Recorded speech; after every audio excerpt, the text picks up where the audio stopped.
Why do men and women stray and cheat, and what to do about it? In some instances, and there can be many, when men, for example, don't feel loved and appreciated in the relationship he has with the woman he's committed himself to, and he feels neglected, bored, unappreciated, unfulfilled, he may feel like he needs to look elsewhere for that appreciation, that attention, whether it's emotionally, mentally, physically, or all the above. He may be verbally abused. She's nitpicky. She nags. And again, this goes both ways. So I'm going to talk about the guys first, and I'll talk about the gals next. But believe it or not, it's not always sex he's craving. Men don't live by sex alone. In a study of cheating husbands, as many as 50% said they did the dirty deed because they felt neglected or unattractive to their wives. Only 7% did it out of sexual desire for someone else. A quickie. Maybe he's buried in his work, has developed a fixation on sports or video games, addicted to alcohol, drugs, or doesn't feel sexy anymore. Some men are bold enough to think that they can get away with it, and the thrill is worth all the risks. Guys, pay attention when I say this. It is never worth the risk. When you are unfaithful, you risk picking up an STD, giving it to your spouse.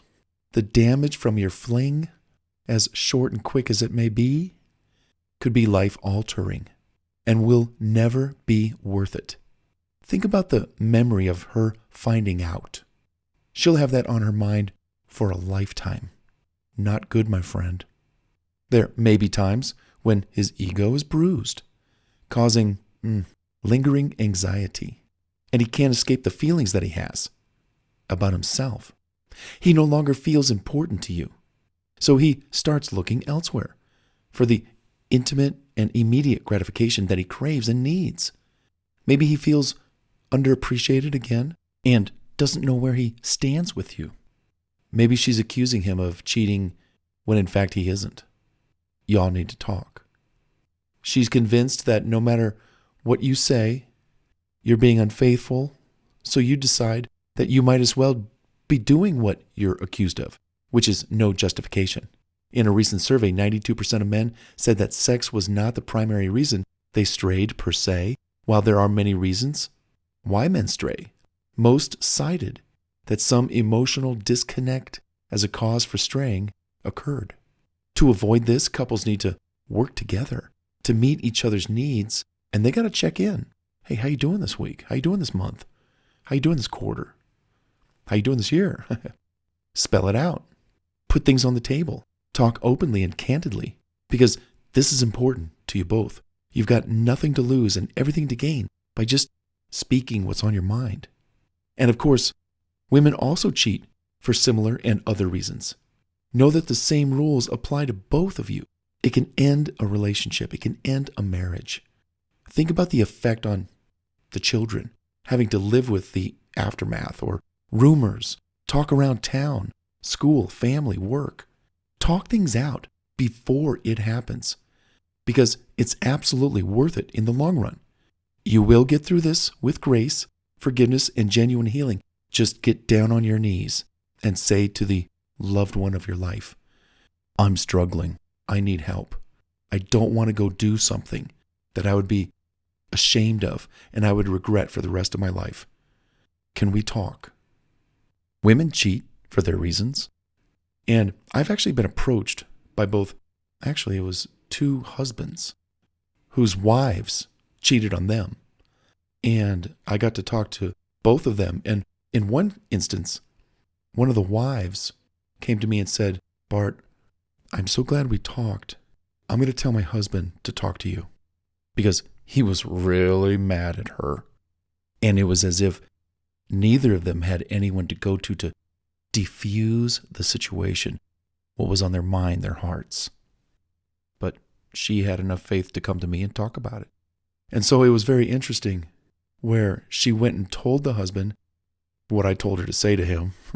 Get on your knees and beg for forgiveness. But listen, you got to talk to Bart. You got to talk to him. He will listen to you, hear you out, and then say some things, try to help piece us together again. And whether it works out or not, that's actually in their court. But both parties, the one who committed the act, and then the one who was on the receiving end of the transgression, they both need to talk to someone. And another case, this gentleman was referred to me, and he had been kind of tossed around to different life coaches about his wife cheating on him. And I asked him, how did it go with those life coaches? Well, we talked for about 30 minutes and 40 here, and we didn't go anywhere. So this person who recommended you, here I am. What have you got? Here's my story, blah, blah, blah. We spoke on the phone for like 5 to 6 hours. And I put things into perspective for him, for her, the pros, the cons of leaving. And when I say that word perspective, that's actually very important to understand. Okay, well, let's go over the motives. What was lacking? What was her craving? Why did she want to do it?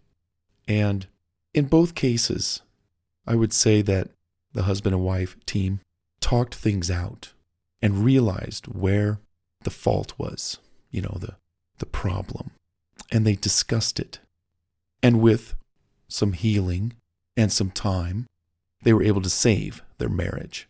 Now, if 5 years later they want to get divorced, that's another story, But when there's a fire that's breaking out in the home because somebody caught somebody doing something, it's important to say, hey, look, we need to talk.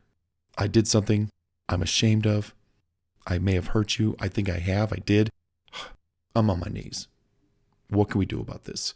I messed up. And if, in fact, the two parties are growing apart, is the writing on the wall? Is this just a prelude to what's to come? Maybe it is. Hey, is that what you really want? If it is, let's talk about that. Because deep down, you should really want what's best for the other person. And in another situation, a friend of mine cheated on his wife, and the wife that he's married to now cheated on her husband. They cheated together. They got married, and they've been together longer than their first marriages. So they were married maybe initially to their first wife and husband, maybe like 5 years. They both kind of cheated on their current spouse, and then they wound up getting married. And they've been together for like 20 years. So it's so interesting and it's so weird and it sucks. What are the motives? Why did he stray? Why did she stray? Find out. Face that fear. Be brave. Let's come to the table. Let's talk things out like adults and do what's best for the children, for us, for you, for me. Let's do what's best and understand, analyze, put this instance, this occurrence under a microscope. It's like a doctor going in, surgical precision here. We got to find out what's going on. We got to do some surgery on the hearts and minds and souls as to why this occurred. And if you can go into that very scary time of discussion and you can come out with knowledge, you just might come out wiser, a little more knowledgeable, experienced, with better resolve as to what to do. And then if you're going to do something, don't do something drastic and don't further destroy what may have been damaged a little bit. But talk things out and then do what's best for both parties. You just never know. You never know who you date, who you marry, who you spend time with. You don't know these people. They're still strangers 2 years later, 5 years later, 7 to 10 years. You're getting to know someone. 20, 30, 40? Hey, you're on your own. No, I'm just kidding. You're far out there. That's a long time. And then again, at those stages, 30 and 40 years of marriage, a lot of people call it quits. They divorce, they separate. The kids are grown up. The kids are out of the house. They've spent 30 years together. It may be time. In my other book, Where Are You and Where Art Thou? Another relationship book I wrote. We are students and teachers in each other's lives. We come into a relationship. Hey, I'm ready to learn. I got my pad and pen. I'm ready to take notes. I'm going to learn a lot about me because you're going to pull things out of me that I never knew were in me. And I'm going to learn about you, and I'm going to learn about interacting with another human. Every relationship teaches us something. What did you learn in all of your relationships? Different lessons. We're also a teacher, and we're teaching. There are teaching moments. Oh, I taught you this. I gave you this skill. You didn't know that? Oh, there you go. I just taught you something.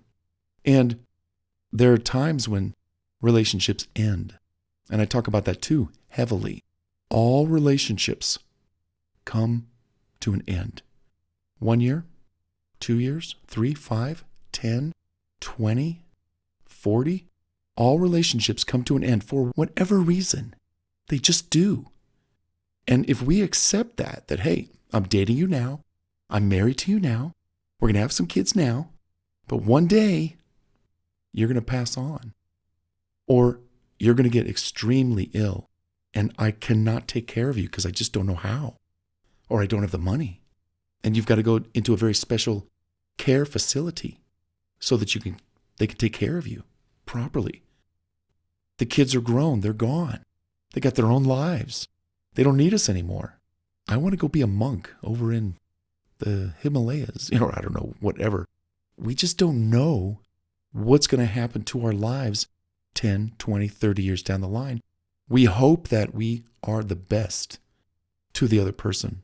We hope that we bring to the table as much care, love, devotion, talent, skill, knowledge, experience, so that we can make this union kind of fun for as long as it lasts. And it may last 50 years. We just don't know. So when men and women stray from the relationship, just hold back your anger, your feelings of betrayal.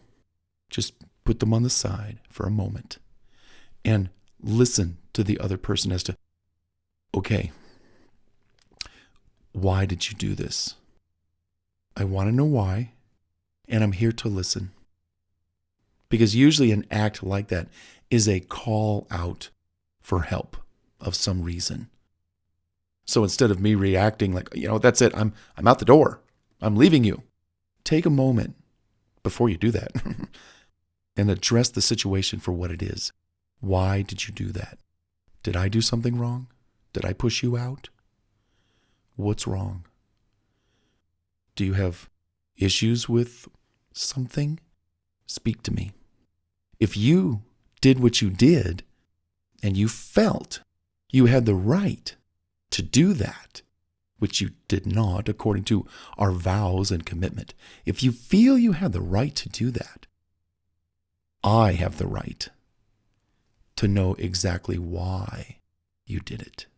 And then based on that, I have the right to tell you what I want to do. Whether that's to forgive you and we work on these issues, or, wow, I really think you need to go where you went and stay there because I think you might be better off there, not with me. So it all depends.